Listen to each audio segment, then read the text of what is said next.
If you're considering moving to Kenya and you're wondering about the food here in Kenya, we are going to let you know that food here is 1000% different than food in America. And in today's video, we're going to talk to you about the different categories of food and what exactly makes the food different than food in America.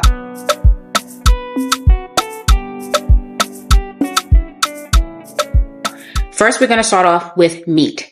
And Jermaine, what makes the meat different here than meat in U.S., specifically beef? Let's talk about beef. Man, it seems like it's a different species of cow here because I'm going to be honest, that meat is a little bit tougher now. It's got more flavor, just natural flavor. Mm-hmm. It's more of it. A lot of times you get these local cows, like it's not coming from like if we in South Carolina, not coming all the way from Wisconsin or wherever they come from. Mm-hmm.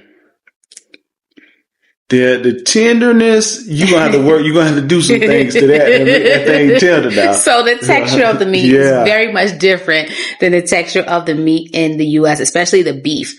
And what I've learned when I moved here is when I started trying to cook for Jermaine and I, the beef takes a lot longer to cook, or it also takes a different cooking technique in order for it to be tender. So if you're used to a nice, juicy, tender T-bone steak, or you're used to some fall apart beef stew, from my experience, you're not going to be able to cook it the same way and get the same outcome.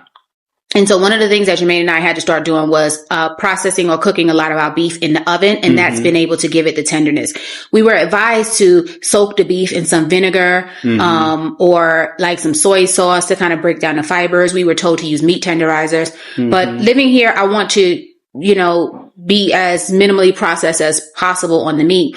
And I just found that baking it, I bake the T-bone steak first, and then I sear it in the pan if I want a whole steak. Or if I want to use the steak meat for something else, I just usually bake it. So the meat here is a lot tougher. And one thing Kenyans did say is that we got weak teeth.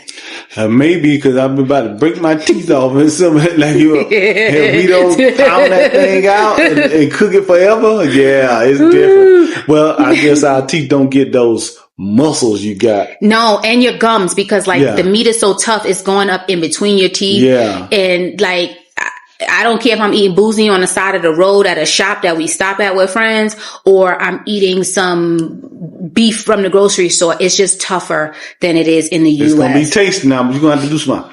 Yeah, if you want to do a bunch of chewing and stuff, then just go ahead and cook it like you normally would. But if not, the beef here is definitely different because it's not processed. The fibers aren't broken down. It's not soaked in whatever they were soaking it in the U.S., which I heard is like some really bad chemicals. Would you advise somebody to go, say, if they first come in here to go to like a village market or something, you coming from the West, to get used to certain things?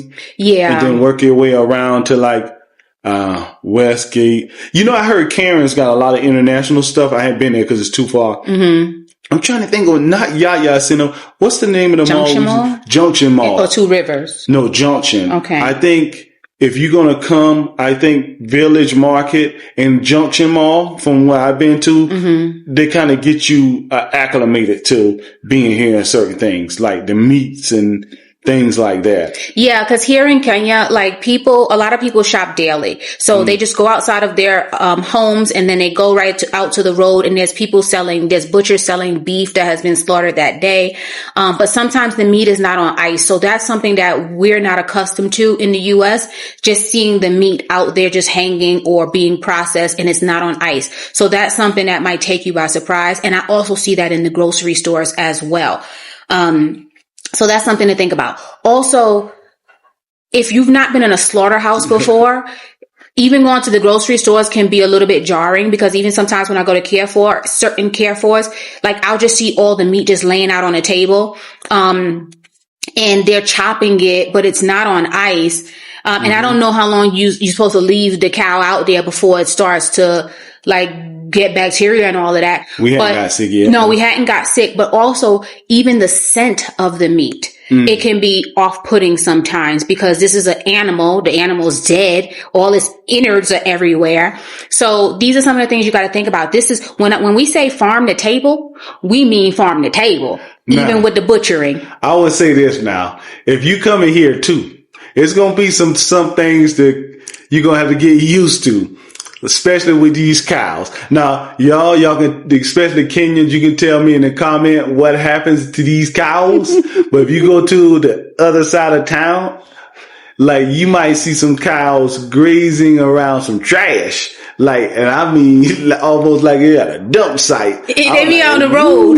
They just be in the road. Where are these cows going? But I was assured, like, they don't really go to the grocery stores or nothing like that. I don't know where they go. Y'all let us know in the comments. But that's why I said, come here and ease into the culture. Yeah. That's why I'm saying go to Village Market or go to Junction, right? Yeah, Junction. You can go to any of the other ones too, but I'm just saying these get you acclimated to being in Kenya life a lot sooner. And they'll know the cuts of meat that we're used to in the U.S. Right. And I remember going to the butcher, like at Carrefour, one of the Carrefours, and like trying to determine what part of the beef it was. It was kind of a challenge because they use different names for some of the parts of beef. Right. So those are some of the things to take into consideration that are different. Another thing, and another thing that's different is like the produce. So here you are going to find a higher quality of produce. Right. Like, you know, when we go to the grocery store, a lot of people will shop at Publix or Whole Foods because they like how pretty everything looks, how neat everything looks, how ripe everything looks. And I remember one time some of the Walmarts was falling off and they had some rotten food in there and stuff. Like when you go to these places, a lot of times the produce looks really, really good. The selection is good. It's just so much produce here that it's not a bunch of rotting produce in the produce section. I found no downfall to the produce here. Like I said, the meat's different, getting used to certain things, but the vegetables, like you remember we had to throw your dish away when we first got here because you had sweet peppers where you're not used to peppers, sweet peppers being sweet. Yeah. So you have to get used to things actually having a taste that you don't even notice before. Oh, they didn't really have a taste. Right. So you can't mesh certain things together anymore. Exactly. It's like when you buy a salad here, like if you buy a salad from a place, kind of how we have salad places like Kava in the States, they have salad places here. When you buy that salad bowl and it has onions and cucumbers and you know, pumpkin seeds and tomatoes. Everything has a taste. The red peppers, the orange peppers, the green peppers, they all have a unique taste. And like I would, when I got here, I would make like this Spanish rice I would make and it would have red peppers and yellow peppers. And it was supposed to have this spicy flavor to it. But the peppers gave it a sweet flavor because they actually had like almost like a sugary sweet taste to them. Right. So totally changed the dish, but those are some of the things that are different, but they're different in a good way. Good way, yes. Another thing is that some of the produce that is very expensive in the U.S. is very affordable here. Right. For instance, like arrowroot, bok choy, Chinese cabbage, moringa. Like moringa is high in the U.S. We can buy moringa powder to go in anything. We put moringa powder in our smoothies. You can put it in soup. You can put it in anything. Salad. That's that cheap bite I bought the other day? It's the green. It's like greens. Yeah. Okay. It's very, very inexpensive.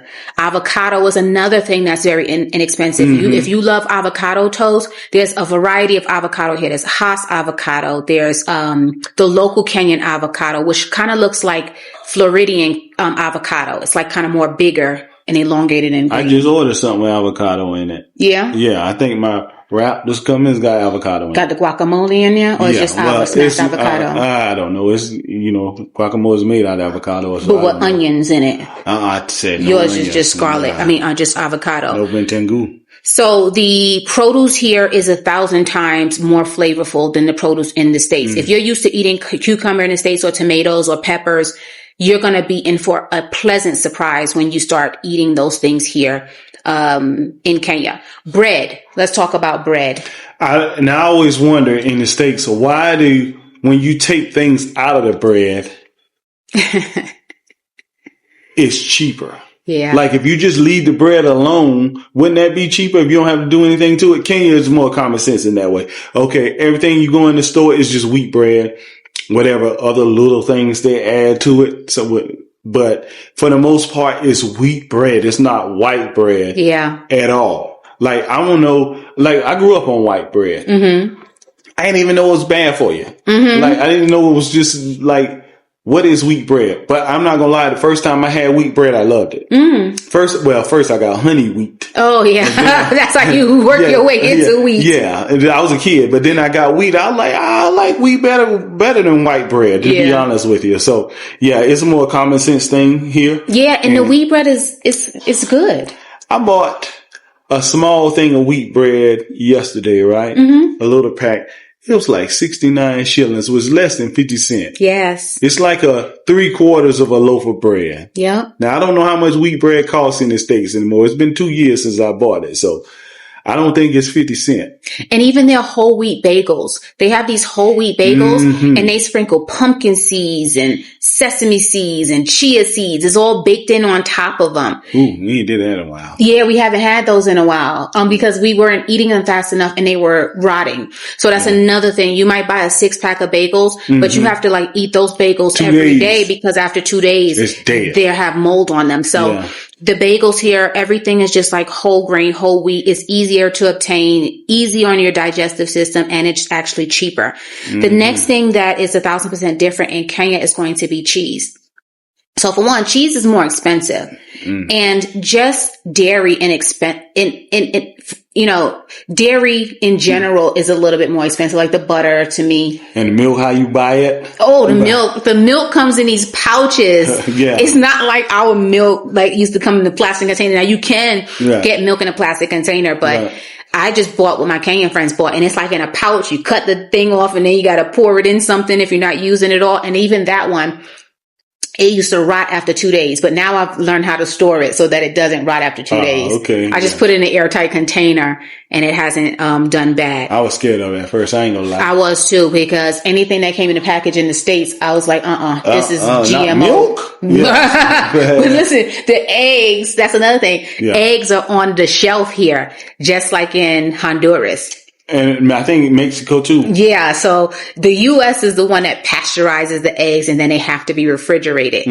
Most other countries, their eggs sit on the shelf. Sit on the shelf. Yeah. So those are the different things. Like this milk from the shelf is perfectly fine. And I don't know how. Yeah. It's same to me, right? Yeah. I'm not a big milk person, only like when we use it to cook or put it in coffee, but it tastes fine to me. Yeah. So that's that. And then also, the juice. So here in Kenya, you can actually get fresh squeezed juice for so little money. You know, I was thinking about pick and peel. Oh, you're talking about the pick and peel. Now, the pick and peel, we buy pick and peel. It's like in a carton and you twist the top off and it lasts about 2 days. And then, I mean, we've used it on the 3rd and 4th day. I think they put sugar in that thing. But I think it does have a lot of sugar in it. Their ingredients might be a little incomplete because I don't know if that's just like 100%. It's 100% juice, but I think it might be some sugar added. But the fresh squeezed juice, you can go in the grocery store here and in the produce section, they fresh squeeze your juice for you. You can get beetroot juice, watermelon juice, orange juice, papaya juice, passion fruit, mango, mint and lime. So there's so many different combinations of juice you can get, and they're very inexpensive. Like you can get a tall bottle for like maybe $2. You can get a smaller bottle for like $1. And then you can get even smaller one for around 50 cents, like 8 ounces. Fresh juice, ice cold, fresh, organic, delicious. How much is those juices that I just ordered? How much do they cost in the U.S. with the greens and all that? How much are those juices there? Do you know? So if you wanted to get like fresh juice, like where would we get fresh juice in the U.S. these days? They don't have at Whole Foods, or no? You can get fresh squeezed juice, like greens juice. Like if somebody wanted a greens juice with kale and cucumber and spinach and maybe a fruit added in, parsley or something. Yeah, where would we get like a turmeric shot or a ginger shot or greens juice or fresh squeezed apple juice with ginger in it? Yeah. I don't know. Like I'm thinking maybe Whole Foods. Yeah, with no preservatives in it. Yeah. But here you can get those at any grocery store. Any produce store you go to, anything. Restaurants, even on the menu. So it's not only soda and water. Their beverage menu here, and that makes another difference. They have this tropical juice that you had yesterday. It's beetroot juice and mango. Too. Yeah, that's one of my favorites. It was? Yeah, it was a passion. I think passion, beetroot, mango, and I can't remember the other one, but I was like, oh, it was good. That's one of my favorite. And then also drinking anything with beetroot juice. If you have like low iron, anything with beetroot in it is going to help to increase your iron. So being able to eat out, dine out, and then also order fresh squeezed juice for usually maybe 350 shilling, 300 shilling. That's about the average, seems like at 300. I think I might have paid even less. No, I paid about 300. Yes. Nice tall glass. Fresh blended. Delicious. So that's another perk, because now, like in the US, it's usually soda, lemonade, iced tea, water on the menu. Yes, that's pretty much it. I mean, and to be honest with you, they're going to cost you arm and a leg most of the time. If you try to get some fresh squeezed juice or a smoothie, because these things we're talking about is almost like a smoothie. They blend the mango, the beetroot, and all of that. $8, $9, $10. You're going to spend a lot of money. And here, they're giving you healthier options. So that's what makes it different living here. That's what makes it easier for you to live healthier here in Kenya. The food is just good. Yeah, like I said. Well, I've said this before. The food is worth coming by itself. If you just want to visit, or you want to do this health cleanse and all that, you can just do that here. Like a health cleanse foodie retreat. Right. You can do that here. The biggest cost is getting here, but once you get here, everything else is cheaper. So I don't know. You can change your lifestyle coming here. For sure. Yeah. Yeah, and if you, what we've noticed is that people who are American that moved here, a lot of times our health is improving by living here. Our skin is improving, digestion is improving, respiratory system is better, hair is healthier, nails is healthier, skin is healthier. You know, so all of those things are the benefits and perks of living in Kenya, and that's why we're letting you know the food here is 1,000% different from the U.S. And food is connected to health. Well, yeah. I venture to say at least half of your health is food, if not more. Just to be honest with what you're taking in. The leading killer in the U.S. is heart disease, right? At least it was. And that's directly related to food. Right. And then you have all these other things like kidney failure and high blood pressure and diabetes. Like the food here is more conducive to a healthier body and lifestyle. And we're not no healthy gurus or anything like that, but we are into healthy living and exercise and food. And we realize that here the food is much more affordable and it's different and it's just better. So if you guys have any questions or comments, leave them down in the comment section. Make sure you subscribe to our channel. Our next goal is 10,000 subscribers. Thank you so much for helping us get there, and we will see you guys in the next video. All right. Bye, y'all. Bye.